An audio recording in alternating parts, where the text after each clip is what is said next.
बच्चों, आप सभी का एक बार फिर से स्वागत है आपके प्यारे गूगल केमिस्ट्री पर।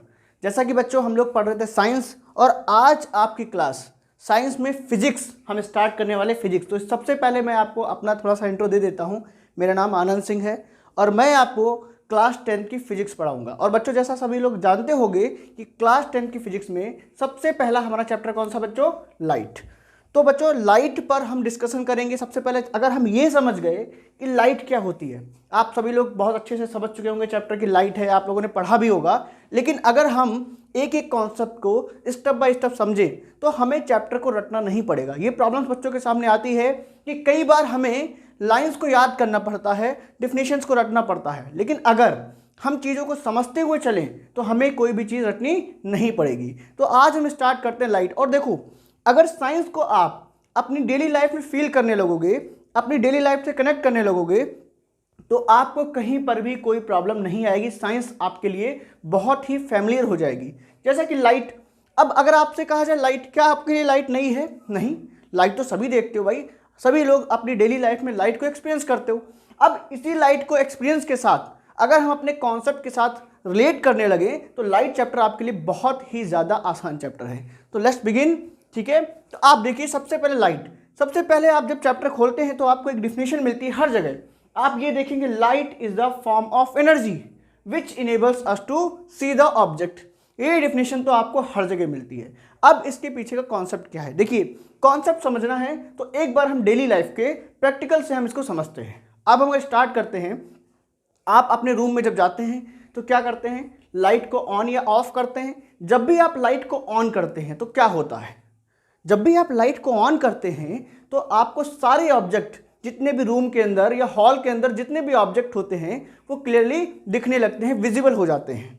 लेकिन अगर लाइट चली जाए या लाइट आप ऑफ कर दें तो वही वहां पर डार्कनेस हो जाती है और आप किसी भी ऑब्जेक्ट को क्लियरली देख नहीं पाते।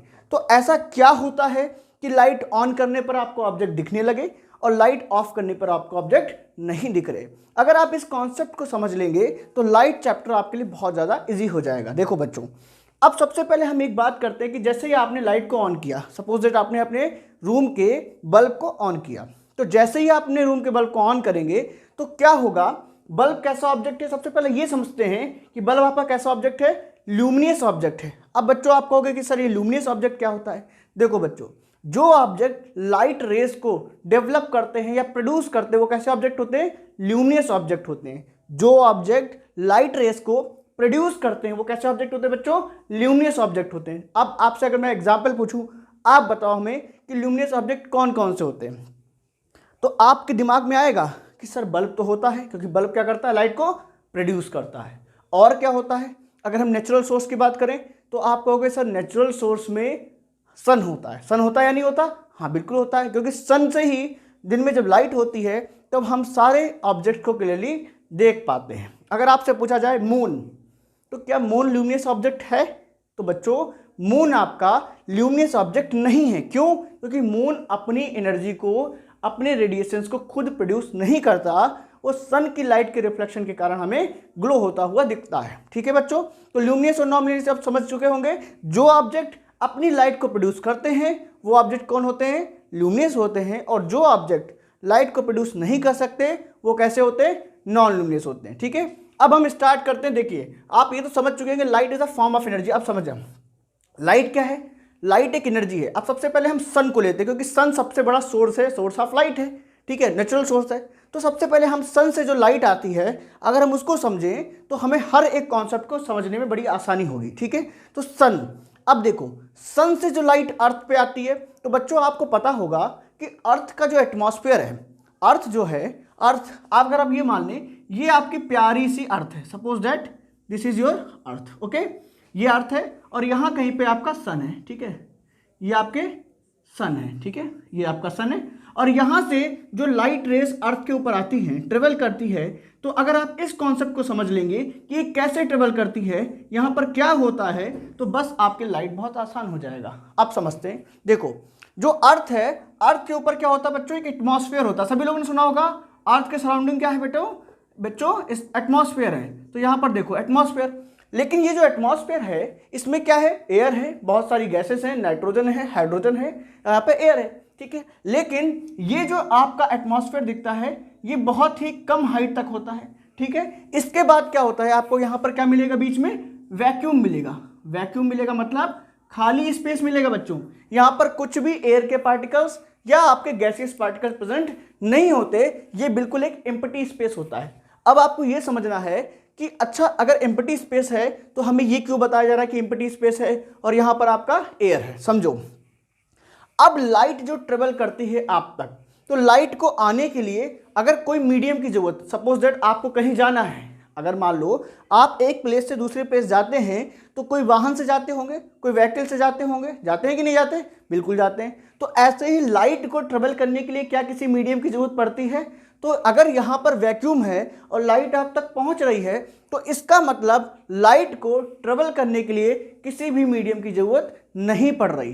क्या हो रहा बच्चों, लाइट को यहां तक आने के लिए किसी भी मीडियम की जरूरत नहीं पड़ रही है। कैसे पता चला, क्योंकि इसके अर्थ और सन के बीच में क्या है बच्चों, लार्ज अमाउंट ऑफ वैक्यूम है और वैक्यूम में कोई भी मीडियम प्रेजेंट नहीं है, तो आपकी लाइट आराम से आ सकती है। अब इसका एक एग्जांपल और ले सकते हैं, जैसे साउंड। अगर हम बात करें क्या साउंड यहां वैक्यूम में ट्रेवल करेगा, तो बच्चों साउंड वैक्यूम में ट्रेवल नहीं करेगा। क्यों, क्योंकि साउंड वेव्स को ट्रेवल करने के लिए एक मीडियम की जरूरत होती है, ठीक है। तो आप अच्छे समझ चुके होंगे कि मैं क्या कहना चाह रहा हूं कि लाइट को चलने के लिए वैक्यूम में, वैक्यूम यहां पर है तो इसका मतलब वैक्यूम में कोई भी आपको मीडियम नहीं है, तो लाइट आपका वैक्यूम में भी ट्रेवल इजिली कर सकती है। अब हम बात करेंगे कि प्रॉपर्टीज ऑफ लाइट क्या होती है। बच्चों देखिएगा, प्रॉपर्टीज ऑफ लाइट, बच्चों यहां पर आपको जो पढ़ाया जा रहा है प्रॉपर्टीज ऑफ लाइट, आप समझिए कि इससे बाहर 1%, इससे बाहर एक भी क्वेश्चन, इससे बाहर एक भी कॉन्सेप्ट आपके एग्जाम में नहीं आएगा। अगर आप जितना पढ़ाया गया उसको अच्छे से समझते हैं तो आप इजिली सारे कॉन्सेप्ट को, सारे क्वेश्चंस को टैकल कर लेंगे वन बाय वन। आज पहला लेक्चर है तो थोड़ा सा हम इसको एलोबरेट करते हुए चलेंगे, थोड़ा सा अच्छे समझते हुए चलेंगे, क्योंकि अगर एक बार हमें लाइट की डेफिनेशन समझ में आ गई तो हम आराम से सारी चीज़ों को कवर कर लेंगे। तो प्रॉपर्टीज ऑफ लाइट देखिए, सबसे पहली प्रॉपर्टीज होती है कि लाइट क्या है बच्चों, हमने सबसे पहले आपको बताया light is the form of energy. Light is the form of energy, ठीक है। लाइट एक फॉर्म ऑफ एनर्जी है जो कि हमको ऑब्जेक्ट देखने में हेल्प करती है, ठीक है। दूसरी बात, अगर हम आपसे बात करें, दूसरी बात क्या है, लाइट ऑलवेज, क्या बच्चों कहेंगे, light always travels in straight पथ, इन स्ट्रेट पथ, मतलब जो लाइट रेज होती हैं वो हमेशा स्ट्रेट पथ में चलती हैं। कैसे चलती है बच्चों, स्ट्रेट पथ में चलती है, मतलब सीधे चलती है। देखो आपकी जो लाइट रेज बनी ये इस तरीके से बनी। कभी भी आप लाइट रेज को ऐसे नहीं देखोगे कि राउंड सर्कल में आप यहाँ खड़े हो, यहाँ का ऑब्जेक्ट देख लो, ऐसा नहीं होगा। लाइट रेज होती है हमेशा स्ट्रेट पथ में चलती हैं। और अगर हम थर्ड प्रॉपर्टी की बात करें बच्चों, तो स्पीड ऑफ लाइट क्या होती है, speed of light, speed of light क्या होती है बच्चों, स्पीड ऑफ लाइट आप लोग बताओ। Speed of light is 3 × 10⁸ metre पर सेकेंड। देखो ये आपसे एग्जाम में पूछा भी जाता है और आपके लिए बहुत इंपॉर्टेंट पॉइंट्स हैं। सबसे पहले आप समझा light is a form of energy, कौन सी एनर्जी होती है। अगर आपसे ये पूछा जाए तो पहली बात तो ये पूछा नहीं जाएगा, लेकिन आप लोग जान लो लाइट कौन सी एनर्जी होती है, ईएम एनर्जी होती है, इलेक्ट्रोमैग्नेटिक फॉर्म में होती है ये बच्चों। क्या होती है, इलेक्ट्रोमैग्नेटिक एनर्जी होती है। यहाँ पर इलेक्ट्रिक फील्ड, देखो इलेक्ट्रो वर्ड आया तो इसमें इलेक्ट्रिक फील्ड भी होती है, एज वेल इसके अंदर मैग्नेटिक फील्ड भी होती है। ये आपके हायर स्टडीज में आएगा, तो यह हमें समझने की जरूरत नहीं है। जितनी चीजें आपके कॉन्सेप्ट में है, जितनी चीजें आपके सिलेबस में है, हम वन बाय वन डिस्कस कर रहे हैं, ठीक है। अब आप क्या क्या होता है, लाइट जो होती है मेनली क्या शो करती है, लाइट सोज रिफ्लेक्शन, क्या शो करती है बच्चों, रिफ्लेक्शन एंड रेफ्रैक्शन फेनोमेना, क्या शो करती है बच्चों, रेफ्रैक्शन फेनोमेना, ठीक है बच्चों। देखो तो आप लोगों को ये सारे पॉइंट्स समझ में आ रहे होंगे। सबसे पहली बात तो ये कि भाई लाइट क्या है, लाइट एक फॉर्म ऑफ एनर्जी है जो कि हम तक पहुंचती है। अब कैसे पहुंचती है, बीच में बहुत सारा वैक्यूम होता है, तो वैक्यूम में कोई भी मीडियम नहीं होता, तो वैक्यूम में मीडियम नहीं होता, इसका मतलब लाइट को वैक्यूम में भी ट्रेवल कर सकती है आसानी से, लाइट को किसी मीडियम की जरूरत नहीं होती। अब हम आगे एक पॉइंट को डेवलप करेंगे कि आप अब लाइट का क्या होता है। एक बात होती है लाइट में, आपने सुना होगा लाइट हैज डुअल नेचर, अभी तक हमने इसके बारे में डिस्कस नहीं किया क्योंकि हम ये सारे पॉइंट्स जान रहे थे। लाइट डुअल नेचर, इसका मतलब क्या है? डुअल नेचर का बच्चों मतलब होता है कि लाइट में particle nature as well as wave nature होता है। क्या होता है बच्चों? लाइट में particle nature as well as क्या होता है बच्चों? वेव नेचर होता है। अब इस एग्जाम्पल को समझने के लिए, इस बात को समझने के लिए अगर मैं एक एग्जाम्पल आपको दूं तो आपको बहुत इजीली समझ में आ जाएगा कि डुअल नेचर का मतलब क्या है। ये पार्टिकल नेचर, वेव नेचर, ये आउट ऑफ माइंड हो रहा है। तो समझो बच्चों, पार्टिकल नेचर समझने के लिए अब मैं आपसे अगर कहूं कि आप एक बॉल लो, ठीक है, अब बॉल को क्या करो, सामने वाली आपकी दीवार है, अगर आप बॉल आपने ली है, सामने आपके कोई दीवार होगी, अगर आप उस बॉल को उस पर स्ट्राइक करोगे, ठीक है, मतलब फेंकोगे, तो बॉल वहां से टकराने के बाद, कोलिजन करने के बाद क्या होगी? वापस आपके पास आएगी। तो बॉल आपके पास क्या आएगी? वापस आएगी। तो जो बॉल आपके पास वापस आ रही है वो शो कर रही है क्या? Particle nature. क्या शो करेगी बच्चों? Particle nature. क्यों? कि कोई चीज जा रही है और टकराने के बाद वापस आ रही है, इसका मतलब वहां पर क्या है? मास है, ठीक है। तो वहां पर मास है तो it is showing it's particle nature, ठीक है। अब हम अगर वेव नेचर की बात करें तो बच्चों आप लोगों ने तालाब देखा होगा, तालाब देखा होगा, नदी देखी ना, ठीक है। तो आप लोगों ने कभी ऐसा किया है कि तालाब में ऐसे पत्थर लो उठाया और फेंका या नदी में क्या किया आपने, कोई पत्थर उठाया फेंका? तो जब भी आप ऐसा करते हैं, अगर नहीं किया तो करके देखिएगा, एक बकेट में पानी भरिएगा और उसमें क्या करिएगा, एक छोटी सी पार्टिकल या कोई गिट्टी वगैरह ऐसा कुछ डाल के देखिएगा, तो आपको क्या दिखेगा कि जैसे ही आप पत्थर को फेंकते हैं तो पत्थर को फेंकने के बाद आपको यह दिखेगा कि यहाँ पर जैसे ही आप पत्थर को फेंकेंगे इस तरीके से वाटर की जो वेव्स होंगी वो इस तरीके से सर्कल सर्कल बनाते हुए आगे की तरफ बढ़ेंगी। इस तरीके से आपको एक प्रोपोगेशन ऑफ वेव्स मिलेगा, ठीक है बच्चों। तो जो ये वेव्स नेचर आपको मिल रहा है, जो ये सर्कुलर प्रोपोगेशन मिल रहा है, ये जो होता है बच्चों, ये किसी का वेव नेचर दिखाता है। तो यहाँ पर बच्चों आप कहोगे सर लाइट कहाँ से आई?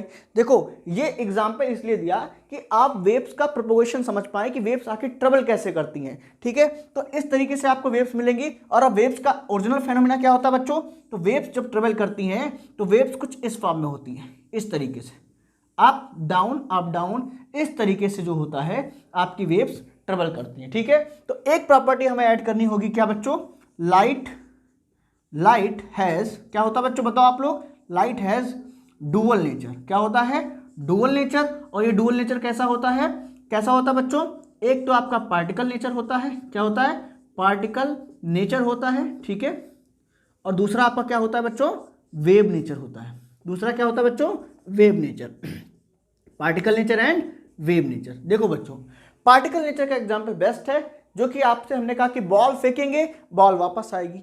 अब सर ये बताइए कि बॉल तो फेंक लेंगे, लेकिन हमें ये बताइए ये लाइट में कैसे समझें?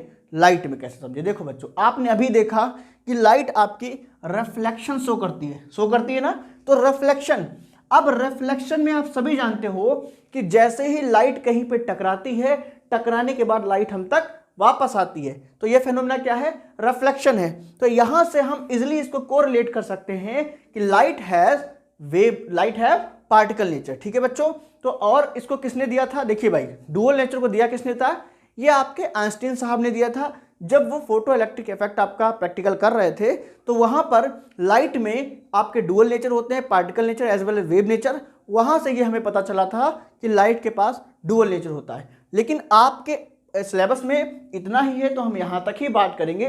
बाकी जब आप हायर स्टडीज़ में जाएंगे, जब आप 12th में पढ़ेंगे, तो वहाँ पे ऑप्टिक्स पूरा चैप्टर है, वहाँ पे आपको डिक्टो हर एक चीज़ एक्सप्लेन की जाएगी और हर एक चीज़ का आपका डेरिवेशन होगा, ठीक है बच्चों। तो यहाँ तक आई होप कि आपको समझ में आया होगा कि प्रॉपर्टीज़ ऑफ लाइट क्या होती हैं और लाइट से हम कैसे देख पाते हैं, ठीक है। अब देखो हम देख कैसे पाते हैं, इनेबल्स कैसे हमें ऑब्जेक्ट दिखते हैं, समझना बच्चों।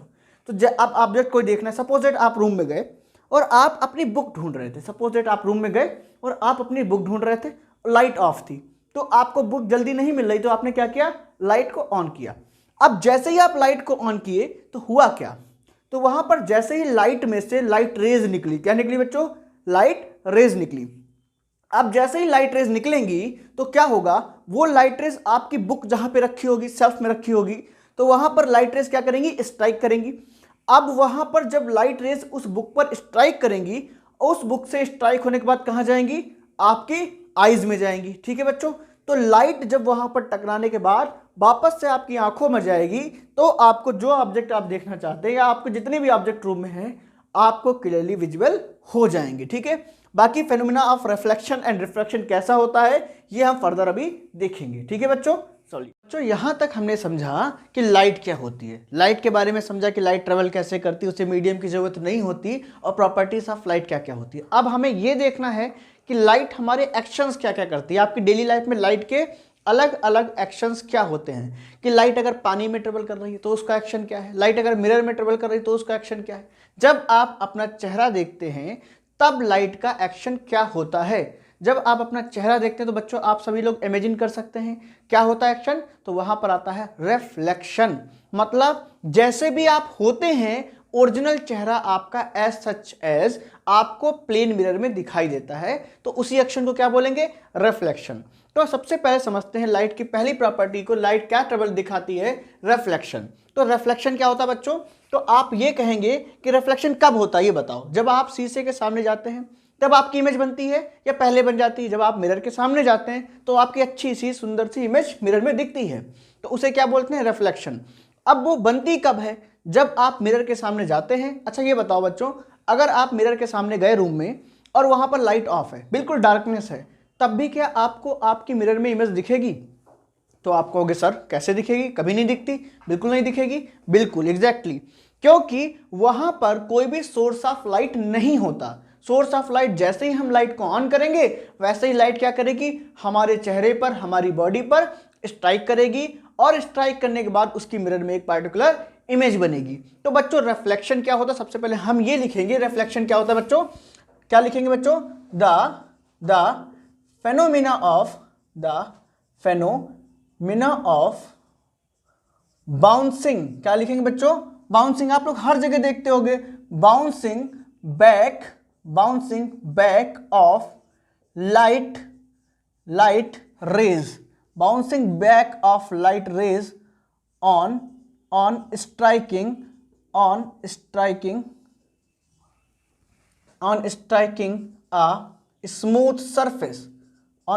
a smooth surface। देखो बच्चों, अब ये तो एक डेफिनेशन हो गई, आपको ये डेफिनेशन रटनी नहीं है, क्योंकि आप इसे समझें। आप साइंस में अगर अच्छे होना चाहते हैं या किसी भी सब्जेक्ट में पर्टिकुलर अच्छे होना चाहते हैं तो उससे अपनी डेली लाइफ से रिलेट करने लगे। चीज़ों को रटने से अच्छा है कि उनके कॉन्सेप्ट को हम बेहतर रूप से अपने दिमाग के अंदर एक स्कीमा फिट कर लें। देखो अब सिंपल बात है, अगर आपसे कोई पूछता है रिफ्लेक्शन क्या है, तो रिफ्लेक्शन क्या होता है बच्चों, जब लाइट रेज किसी सरफेस पे टकराती है और टकराने के बाद जब हमारी आंख पर आती है तो हम किसी ऑब्जेक्ट को देख पाते हैं, तो उसे क्या बोलेंगे, हम रिफ्लेक्शन बोलेंगे। ठीक है बच्चों, अब होता क्या, ये तो एक डेफिनेशन होगी, the phenomena of bouncing back of light rays on striking a smooth surface. देखो बच्चों, स्मूथ सरफेस लिखना जरूरी है। अगर आपसे हम पूछे कि आप लोगों ने कई बार देखा होगा कि अगर एक थाली, आप घर में थाली सभी की होगी, आपसे मैं कहूं एक बार आप जाओ थाली में अपना चेहरा देखो, थाली में कुछ ना कुछ तो नजर आएगा ना, दिखेगा, थोड़ा बहुत चेहरा तो आपको दिखेगा। अगर अच्छा वही कहूं मैं आपसे, प्लेन मिरर में देखो जाके तो आपको और सुंदर दिखेगा। और जो महंगे मिरर्स होते हैं अगर आप वहां जाकर देखोगे तो आपको और अच्छा रिफ्लेक्शन अपना मिलेगा। क्यों? क्योंकि जितना अच्छा, जितना ज्यादा स्मूथ सरफेस होता है, जितना रिफ्लेक्टिंग सरफेस होता है, तो आपको उतना ही ज्यादा रिफ्लेक्शन मिलता है, उतनी ही परफेक्टली आपकी लाइट वेव्स जो होती हैं आपको दिखाई देती हैं, तो इसीलिए जो इमेज बनती है वो उतनी ही ज्यादा शार्प बनती है। अब हम इस एक्शन को, इनके लॉस क्या होते हैं रिफ्लेक्शन के, उसे समझते हैं। देखो बच्चों, तो सबसे पहले आप लोग देखते होंगे कि लॉज ऑफ रिफ्लेक्शन आप सभी को पता होगा, मैं तो जानता हूं, पक्की बात है आपको ये बिल्कुल पता होगा, लेकिन हमें वन बाय वन हर एक कॉन्सेप्ट को बहुत अच्छे से डिस्कस करना है। देखो बच्चों, ये भी रटने की जरूरत नहीं, बहुत से बच्चे इसको याद करते हैं, याद करने की क्या जरूरत है जब हमें सब समझ में आ रहा है। देखो बच्चों, आपने क्या किया, सपोज दैट क्या किया आपने, एक प्लेन मिरर लिया। क्या ले लिया बच्चों? प्लेन मिरर लिया। ठीक है, आपने प्लेन मिरर लिया तो यहां पर आपका क्या है, पीछे से ये पॉलिश्ड सरफेस है, पीछे से पॉलिश्ड सरफेस है, और ये वाला देखो बच्चों, ये पीछे से दिखता है ये पॉलिश्ड है। ये जो आगे वाला सरफेस है कैसा है बच्चों, कैसा होगा बताओ? ये होगा आपका रिफ्लेक्टिंग सरफेस। क्या होगा बच्चों? Reflecting surface.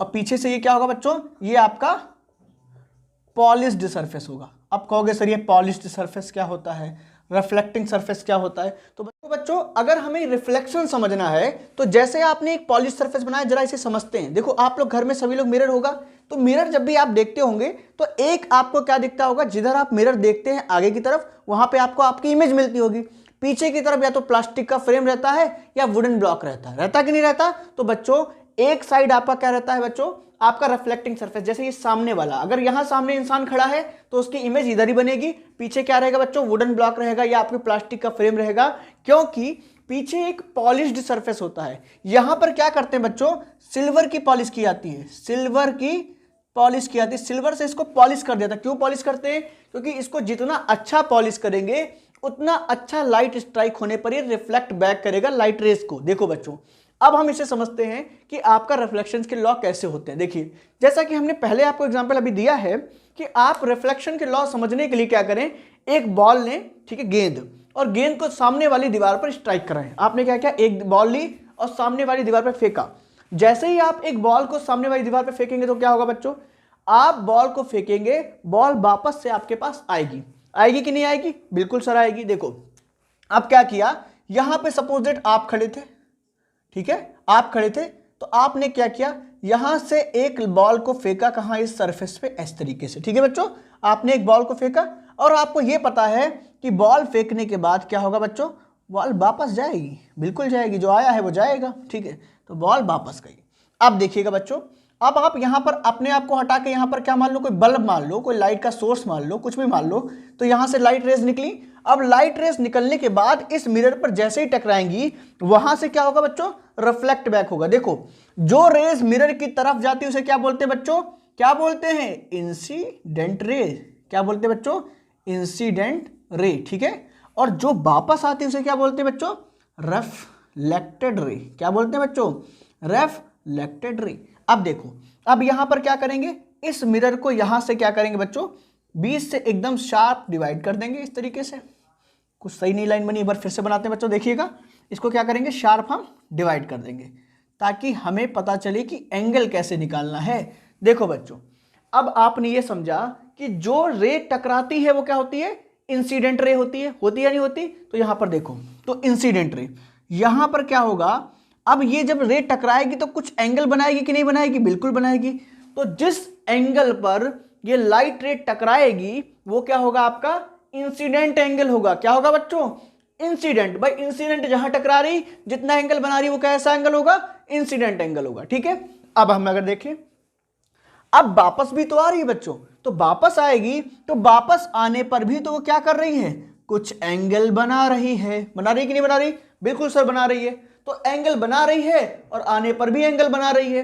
तो अब ये दोनों एंगल अगर हम आपसे पूछे, बताओ बच्चों ये दोनों एंगल बराबर हैं या नहीं है, तो आपको कहोगे सर बिल्कुल बराबर है। एंगल ऑफ इंसिडेंस और एंगल ऑफ रिफ्लेक्शन आपके दोनों ही बराबर हैं, बराबर है ना। तो यहां पर हम ये समझेंगे। और दूसरी बात, अब हम आते हैं अपने थर्ड पॉइंट पे, अपना और समझते हैं। देखो इसको हटा देते हैं, रिमूव कर देते हैं। यहां पर आप कोई मान लें प्रिंसिपल एक्सिस या पोल मान लें, सपोज दैट आपने कहा पोल है, ठीक है।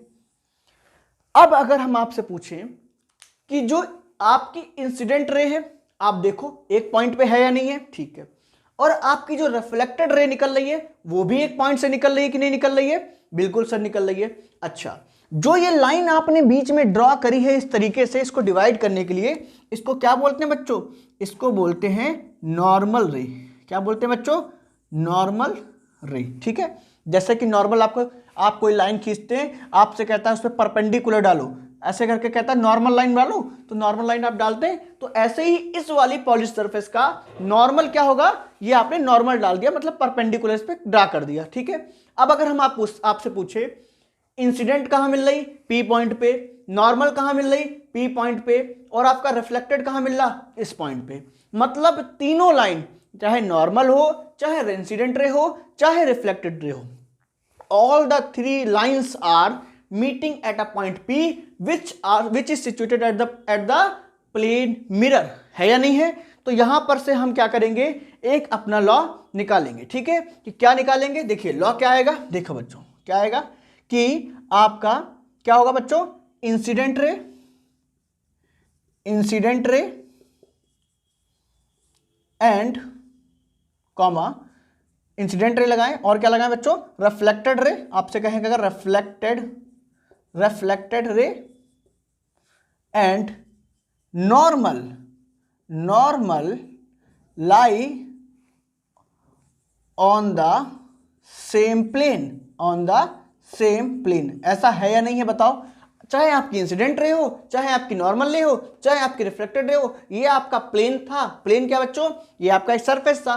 सभी तीनों रेस आपकी एक ही प्लेन पे लाई कर रही हैं, मतलब एक ही प्लेन पे सिचुएटेड है। तो एक तो लॉ आप निकाल लिए, दूसरा लॉ आपको याद नहीं करना, बिल्कुल रटना नहीं है हमें साइंस में, हमें हर चीज को समझते चलना है। देखो बच्चों, अभी आपको अगर कोई भी डाउट होगा तो हम अपने लाइव सेशन में लगाएंगे डाउट क्लियर करने के लिए, ठीक है। आप कोई भी डाउट वहां पर आसानी से आप पूछ सकते हैं, ठीक है। मैं फिर बता रहा हूं, अगर आपको लाइफ में कुछ अच्छा करना है तो चीज़ों को स्टेप बाय स्टेप समझिए, और स्टेप बाय स्टेप समझने से क्या होगा, आपके कॉन्सेप्ट बहुत ही ज़्यादा अच्छे क्लियर होंगे। और जब आप अपना हाई स्कूल अच्छा करेंगे फिर आपको क्या होगा, फर्दर एक मोटिवेशन रहेगा, फिर आप 11th में भी अच्छा कर लेंगे और 12th में भी अच्छा कर सकते हैं, ठीक है ना।